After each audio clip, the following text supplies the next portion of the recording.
서울에 한강벨트 30억 원, 초고가 주택 전수조사한다. 뭐 그럴 수 있지. 나랑은 먼 나라 이야기니까. 부천시 3억 원, 아파트 세무조사 받는다. 그래, 이건 가족 간 거래니까 그럴 수 있지. 근데요, 제가 최근에 아주 지방이고 매매가 2억 원인데 세무조사 받는 것을 의뢰받았습니다. 이제 세무조사의 경계가 없어지는 느낌인데요. 어떻게 하면 세무조사가 나오는지, 이거 어떻게 하면 피할 수 있는지 한번 알아보겠습니다. 안녕하세요. 해결사 염지훈 세무사입니다. 힘들고 어렵게 돈 모아서 아파트를 사도 이게 끝이 아닙니다. 아파트 취득과 세무조사에 대해서 제대로 파헤쳐 보겠습니다. 시청 전에 좋아요, 구독 눌러주시고 주택 취득을 앞둔 분들에게 이 영상 공유 부탁드립니다. 절세는 염지훈. 보통은 사업을 하시는 분들이 세무조사를 많이 받는데요. 사업을 하지 않는 일반인들도 어떤 경우에 세무조사를 받을 수 있습니다. 부모님이 돌아가셨는데 부모님의 재산이 일정액 이상이거나 신고 누락된 소득이 있을 때, 또 부동산을 취득했는데 그 자금 출처가 부족하다고 판단될 때, 마지막으로 부동산을 양도하고 양도세 신고를 했는데 그 신고 내용에 대한 추가 확인이 필요할 때, 자, 이런 경우에 사업을 안 하는 분들도 세무조사를 받을 수 있는 거죠. 좀 더 자세한 내용은 제 책 세금 없이 돈 주고 받는 기술 목차 참고하시고요. 세무조사는 세무조사를 시작하기 20일 전에 미리 사전 통지를 해줍니다. 자, 이러한 상속, 증여, 양도세 세무조사는 주소지 관할 세무서 재산세과에서 하거나 일정 규모 이상인 경우에는 지방국세청 조사국에서 하는 경우도 있습니다. 자, 서울지방국세청의 경우에는 조사 3국에서 그 업무를 수행하죠. 자, 근데요, 일단 조사가 시작되면 상속세는 70일 이상의 장기간 조사를 하고요. 자금 출처 조사는 약 30일 정도 합니다. 그리고 양도소득세 조사는 일반적으로 20일 정도 하죠. 이런 상속, 증여, 양도세 조사는 현장을 나와서 직접 조사하는 경우는 별로 없고요. 세무서에서 계좌를 조회해서 그 결과를 가지고 소명 요청을 합니다. 조사가 끝나면요, 20일 이내에 조사 결과 통지서를 발송해 주는데, 이 조사 결과 통지서를 받고 30일이 지나버리거나 또는 조기 결정 신청서를 제출하게 되면 조사 내용은 그대로 확정됩니다. 만약 조사 결과에 이의를 제기하려면 조사 결과 통지서를 받고 30일 이내에 가세전 적부심사 청구를 할 수도 있고요. 아예 고지서를 받고 90일 이내에 이의 신청 등의 불복 제도를 활용할 수도 있습니다. 이 전 과정에서 비용이 다소 발생한다 하더라도 주변에 있는 세무사님들의 조력을 적극적으로 받으시기를 권장드립니다. 어려운 세금 문제는 세무사에게 맡겨주십시오. 자, 여기서 잠깐 그동안 말 많았던 그 세무조사 포상금 규정에 대한 이야기를 짧게 해보려고 그러는데요. 올해 5월쯤에 국세기본법 시행령이 개정됐다. 그래서 세무조사 포상금 규정이 신설됐고, 그래서 세무조사가 강화되는 거 아니야? 이런 얘기가 참 많이 돌아다녔는데요. 그래서 제가 국세청 안에 계신 지인분들께 직접 여쭤봤습니다. 자, 그런 게 정말 있는 거예요? 이랬더니 장난하냐? 그런 게 어딨냐? 이렇게 말씀하셨고, 문제에 관련 법령, 국세기본법 시행령 제65조의 5 규정을 봐도 그 대상은 체납, 세원관리 업무, 그리고 소송 업무에 국한하는 걸로 명문화되어 있습니다. 즉, 세무조사를 잘해서 추징세액이 많이 나온다 하더라도 세무서 조사관들은 별다른 추가 포상금은 없다는 뜻이죠. 근데 왜 이렇게 열심히 하는 거예요?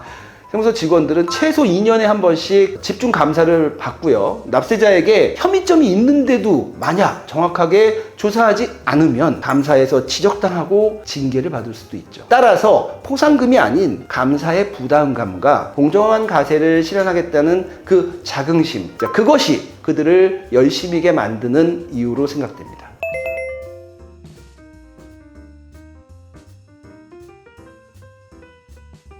그런데 제가 오늘 영상을 준비하면서 본론을 어떤 얘기를 할까 일주일 동안 고민을 많이 했는데요. 그래도 가장 많은 분들이 궁금해하시는 자금 출처 조사 관련된 내용을 또 준비했습니다. 자금 출처 조사가 나오는 유형을 제가 한번 3가지로 분류해 볼게요. 첫 번째는요, 자금 출처 조사가 나올 가능성 하로 체크했고요. 그 주로 사유는 차용증을 작성한 경우, 그리고 임대보증금을 끼고 사는 경우인데, 아니, 차용증을 작성하고 임대보증금을 끼고 샀으면 세무조사가 안 나와야 되는 거 아니에요? 이렇게 생각하실 텐데, 그래서 제가 가능성을 하라고 적었습니다. 그런데 이 차용증을 작성해서 부모 자식 간에 돈을 빌려서 부동산을 취득하면 간혹가다 세무조사가 나올 수 있습니다. 물론 차용증을 잘 작성하고 원금이나 이자를 꾸준히 상환해 나간다면 그것을 증여로 볼 가능성은 좀 많이 떨어지겠죠. 그래서 꾸준한 원금이나 이자의 상환이 필요하다는 말씀을 누누이 드렸었고요. 두 번째는 임대보증금. 예를 들면 10억 원짜리 집을 사는데 임대보증금 5억 원을 끼고 갭 투자를 한 거예요. 그런데 그 부동산을 취득한 사람이 예를 들면 한 5년 후에 그 임대보증금을 상환하면서 그 집에 들어가서 산다. 그러면 세무서는 그것을 부채 사후 관리를 하고 있다가 이 임대보증금을 누구의 돈으로 상환했는지 그것을 지켜보고 있다가 문제점이 있다면 조사가 착수될 수 있습니다. 자, 2단계 조사 대상으로 선정될 가능성 중이라고 표현했는데요.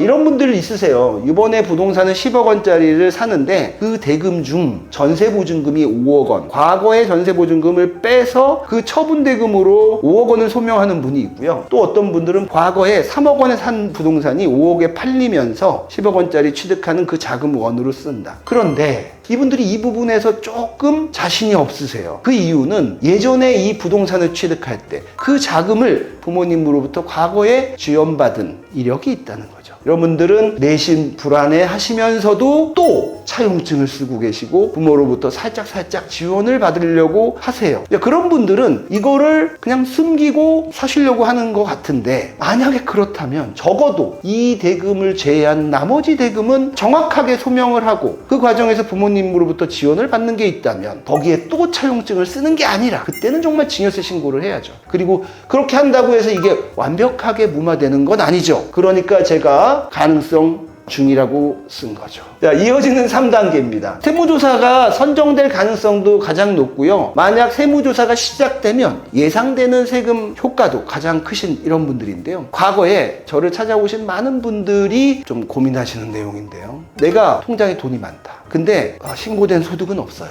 만약에 내가 세무조사를 받으면서 내 통장이 오픈된다면 그 내역이 세무서에서 충분히 알 수 있는 그런 분들이죠. 자, 이런 분들은 어떻게 해야 되냐? 나의 신고된 소득에 맞는 부동산을 취득하자. 아무리 내가 돈이 많아도 자금추출 조사를 통해서 나의 세무조사를 앞당기고 싶지 않다면 내 신고된 소득 또는 내 대출, 그래서 입증되는 금액 한도 내에서 부동산을 취득하는 게 세무조사를 앞당기지 않는 그런 방법이라고 할 수 있습니다. 자, 이 세 가지를 한번 좀 정리를 하면요. 1유형, 즉 조사 가능성은 하라 하더라도 어떻게 사후 관리를 해야 되냐? 사용증이나 임대보증금을 이용해서 부동산을 취득했다면 원금이나 이자를 꾸준히 상환하고 이후에 이 임대보증금은 세무서에서 부채 사후 관리를 하고 있으니까 이 돈을 상환하는 것도 내 돈으로 상환해야 한다. 이거 잊지 마십시오. 자, 두 번째, 과거의 부동산 취득대금이나 전세보증금을 조금 지원받은 게 있다면 이 금액 외의 것들은 반드시 차용증 그만 활용하시고 증여세 신고를 하시는 게 바람직해 보입니다. 자, 세 번째, 사업소득 누락이 좀 많은 그런 분들은 내 소득과 내 대출과 내가 증여받을 수 있는 그런 금액들을 활용해서 너무 고가의 부동산을 취득하려고 노력하지 마시고 적절한 가액의 부동산을 취득하는 게 바람직해 보입니다. 근데 세무사님, 만약에 저렇게 했는데도 자금출처 조사가 시작될 수도 있는 거잖아요. 그렇게 하면 어떻게 해야 돼요? 일단 세무조사 대상 기간 전체에 대해서 조사 대상자의 계좌를 오픈합니다.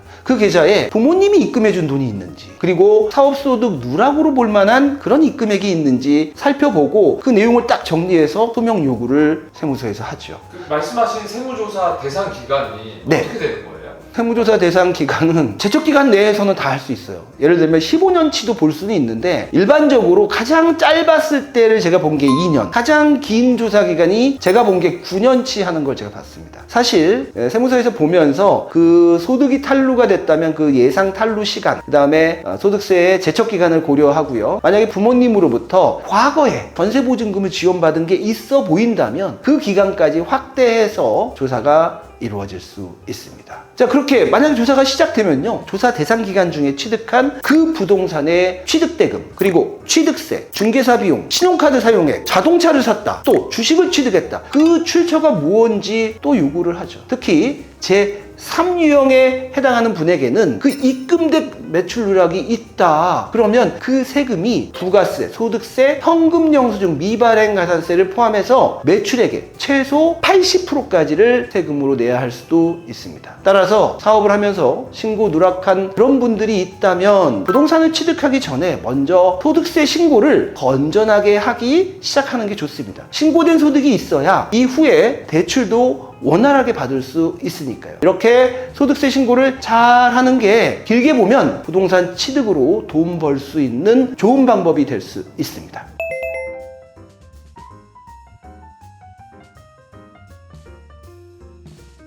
절세는 염지훈. 자, 국세청 세무조사 막연히 두려워하지 마시고요. 세무조사는 가까운 곳에 계시는 세무사님들의 조력을 꼭 받으십시오. 다음 편은 홈택스를 이용한 셀프 증여세 신고하는 방법 준비하겠습니다. 지금까지 해결사 염지훈 세무사였습니다. 감사합니다.